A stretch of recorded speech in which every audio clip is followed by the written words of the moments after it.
సునాదస్వరము June 2. కీడుకు ప్రతి కీడు చేసిననుకొనవద్దు, యెహోవా కొరకు కనిపెట్టుకొనుము, ఆయన నిన్ను రక్షించును.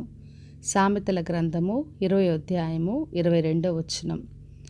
మరి ఎవరు కీడు చేయాలనుకున్నా కూడా మనం ప్రతిగా కీడు చేయకుండా యెహోవా కొరకు కనిపెట్టినప్పుడు ఆయన మనల్ని రక్షిస్తాడు. అదే ప్రభు ఈ రోజున వాగ్దానం చేస్తున్నాడు.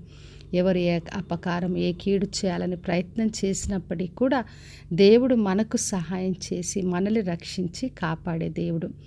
మరి యోసేపు అన్నలు ఆయన కీడు చేయడానికి ప్రయత్నం చేశారు, చంపడానికి చూశారు, అసూయతో గోతిలో పడవేశారు. అయినప్పటికీ కూడా దేవుడు ఆయనకు తోడుగా ఉండి అన్నిట్లో రక్షించి మరి ఆయనను ఉన్నతంగా అధికారిగా హెచ్చించాడు. తర్వాత అన్నలు వచ్చినప్పుడు వాళ్ళకు కీడు చేయకుండా ఆయన మేలు చేశాడు. మరి దేవుడి బిడ్డలుగా మనము ఎవరు కీడు చేయాలనుకున్నా వారికి ప్రతి కీడు చేయకుండా మేలు చేయాలని ప్రభు కోరుతున్నాడు. మనం ఆయన చేతికి అప్పగించుకున్నప్పుడు మన ఆయన రక్షిస్తాడు. మరి దావీదు పైన సౌలు విషపు చూపుతో ఎన్నోసార్లు చంపడానికి ప్రయత్నం చేశాడు. అయితే దావీదు దేవుని ఆశ్రయించాడు, దేవుని కొరకు కనిపెట్టాడు. మరి ప్రతి ఒక్క ఆపద నుండి దేవుడు ఆయన రక్షించాడు. మరి సౌలు దావీదు చేతికి అప్పగింపబడినప్పటికీ కూడా దావీదు అతనికి కీడు చేయకుండా అభిషేకించిన వ్యక్తిని నేను ముట్టనని విడిచిపెట్టాడు.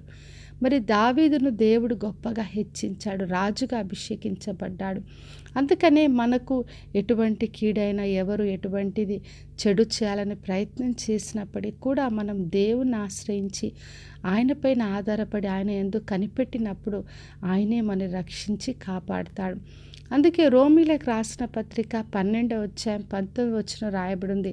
పగ ప్రతీకారాలు నేను తీర్చుతాను, మరి ప్రతిఫలం నేను ఇచ్చేవాడని ప్రభు వాగ్దానం చేస్తున్నాడు. కాబట్టి నా ప్రియ సహోదరి సహోదర, ఒక సంఘంలో సభ్యులుగా ఉన్నప్పుడు ఎవరు కీడు చేయాలనుకున్నా మనం కీడు చేయొద్దు. మరి దేవుని బిడ్డలుగా యేసుక్రీస్తు మనకు నేర్పించినట్టుగా మరి క్షమించి విడిచిపెట్టడం మనము ప్రయత్నం చేయాలి. మరి అది ఉద్యోగంలో కావచ్చు, కుటుంబంలో కావచ్చు, ఎక్కడైనప్పటికీ కూడా కీడుకు ప్రతి కీడు చేయకుండా ఆయన యందు ఆధారపడి ఆయన యందు కనిపెట్టినప్పుడు దేవుడే మనల్ని రక్షిస్తాడు. విశ్వాసంతో ప్రార్థన చేసుకుందాం. పరలోకమందున మా తండ్రి, మా దేవ, ఈరోజు ఇచ్చిన వాగ్దానం కొరకే వందనాలు. ప్రభువా, ఎవరు కీడు చేయాలనుకున్నా మీరు మమ్మల్ని రక్షించే దేవుడు అయినందుకు స్తోత్రం. ప్రతి ఒక్కరిని దీవించి ఆశీర్వదించండి.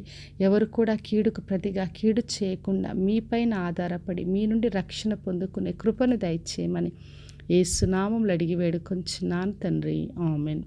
ఈ శుభవచనము వినిచున్న ప్రతి ఒక్కరి జీవితంలో నెరవేర్చబడునుగాక. నేను మీ ప్రియ సహోదరి మంజులాచరణ్.